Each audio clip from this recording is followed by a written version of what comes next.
حضور نبی کریم صلی اللہ علیہ وسلم نے جب نبوت کا اعلان کیا تو اس وقت حضرت سیدنا عمر فاروق رضی اللہ تعالی عنہ کی عمر مبارک تقریباً 27 برس تھی۔ آپ صلی اللہ علیہ وسلم نے جب توحید کی دعوت دی تو آپ رضی اللہ تعالی عنہ نے ابتداء میں اس دعوت کو قبول کرنے سے انکار کر دیا۔ آپ صلی اللہ علیہ وسلم نے اللہ تعالیٰ کے حضور دعا فرمائی، الہی عمر بن خطاب یا عمر بن حشام دونوں یا دونوں میں سے ایک کے ذریعے اسلام کی خدمت فرما۔ اللہ تعالیٰ نے حضور نبی کریم صلی اللہ علیہ وسلم کی دعا کو شرف قبولیت بخشی اور حضرت سیدنا عمر فاروق رضی اللہ تعالی عنہ دائرہ اسلام میں داخل ہوئے۔ حضرت سیدنا عمر فاروق رضی اللہ تعالی عنہ نے 40 مردوں اور 11 عورتوں کے بعد اسلام قبول کیا۔ آپ رضی اللہ تعالی عنہ کے قبول اسلام سے پہلے آپ کے بہنوئی حضرت سعید بن زید رضی اللہ تعالی عنہ اور آپ کی بہن حضرت فاطمہ بنت خطاب بھی دائرہ اسلام میں داخل ہو چکے تھے، اور انہوں نے اپنے قبول اسلام کو خاندان کی دیگر لوگوں اور آپ سے چھپا کر رکھا تھا۔ اسی طرح آپ رضی اللہ تعالی عنہ کے خاندان کے ایک اور شخص حضرت نعیم بن عبداللہ رضی اللہ تعالی عنہ بھی اسلام قبول کر چکے تھے۔ حضرت سیدنا عمر فاروق رضی اللہ تعالی عنہ اسلام قبول کرنے والوں کے ساتھ نہایت سختی سے پیش آتے تھے۔ ایک دن آپ رضی اللہ تعالی عنہ اسی کیفیت میں تلوار نیام سے نکالے جا رہے تھے کہ راستے میں حضرت نعیم بن عبداللہ رضی اللہ تعالی عنہ سے ملاقات ہوئی۔ حضرت نعیم بن عبداللہ نے جب حضرت سیدنا عمر فاروق رضی اللہ تعالی عنہ کو اس حالت میں دیکھا تو پوچھا، کیوں عمر، کہاں کا ارادہ ہے؟ آپ نے کہا، میں آج محمد صلی اللہ علیہ وسلم کو قتل کرنے کی غرض سے نکلا ہوں۔ حضرت نعیم بن عبداللہ نے حضرت سیدنا عمر فاروق رضی اللہ تعالی عنہ کی بات سن کر کہا، عمر، تمہیں تمہارا نفس دھوکہ دے رہا ہے۔ تم کیا سمجھتے ہو اگر تم نے محمد صلی اللہ علیہ وسلم کو قتل کر دیا تو بنی عبد مناف تمہیں چھوڑ دیں گے؟ تم زمین پر چلنے کے قابل نہیں رہو گے، اور حضور نبی کریم صلی اللہ علیہ وسلم کو قتل کرنے سے پہلے تم اپنے گھر کی خبر لو، تمہاری بہن اور بہنوئی نے اسلام قبول کر لیا ہے، اور انہوں نے حضور نبی کریم صلی اللہ علیہ وسلم کی پیروی اختیار کر لی ہے۔ حضرت سیدنا عمر فاروق رضی اللہ تعالی عنہ نے جب حضرت نعیم بن عبداللہ کی بات سنی تو راستہ بدل کر اپنی بہن کے گھر روانہ ہو گئے۔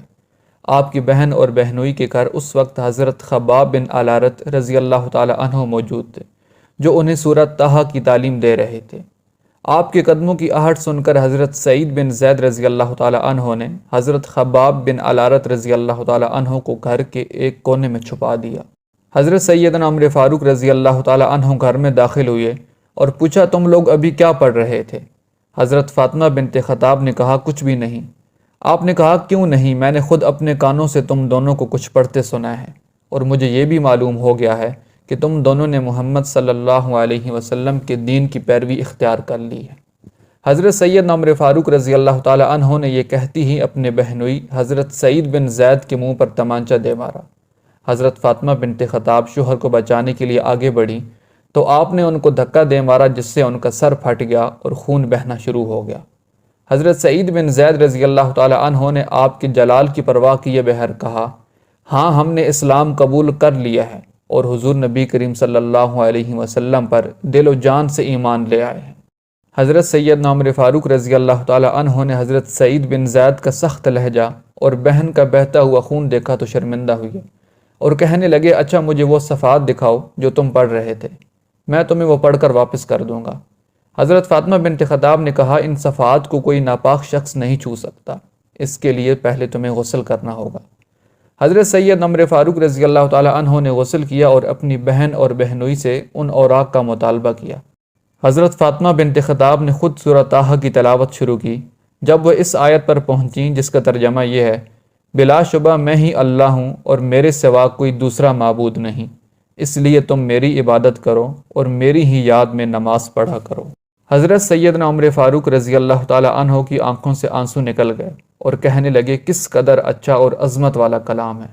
پھر آپ بے اختیار پکار اٹھے، میں گواہی دیتا ہوں اللہ کے سوا کوئی عبادت کے لائق نہیں، اور حضرت محمد صلی اللہ علیہ وسلم اللہ کے رسول ہیں۔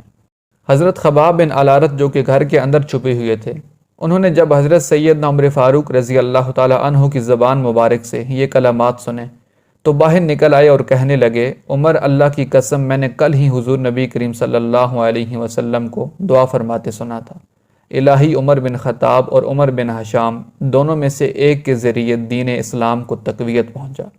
اللہ تعالیٰ نے حضور نبی کریم صلی اللہ علیہ وسلم کی دعا قبول فرما لی اور دین اسلام کو تمہارے ذریعے تقویت پہنچائی۔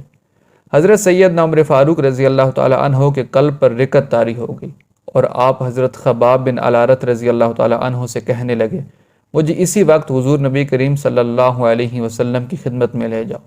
آپ صلی اللہ علیہ وسلم اس وقت کوہ صفا کے نواح میں دار ارقم میں موجود تھے۔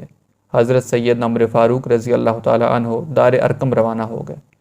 صحابہ کرام نے جب آپ رضی اللہ تعالیٰ عنہ کو آتے دیکھا تو آپ صلی اللہ علیہ وسلم کو اس بات کی اطلاع پہنچائی۔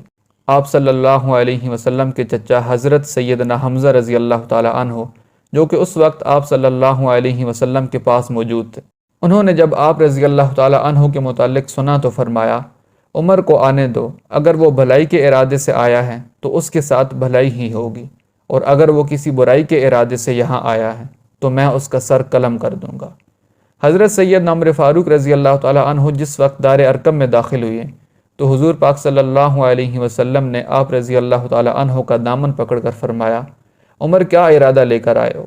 حضرت سیدنا عمر فاروق رضی اللہ تعالیٰ عنہ نے عرض کیا، یا رسول اللہ صلی اللہ علیہ وسلم، اسلام قبول کرنے کے لیے حاضر ہوا ہوں۔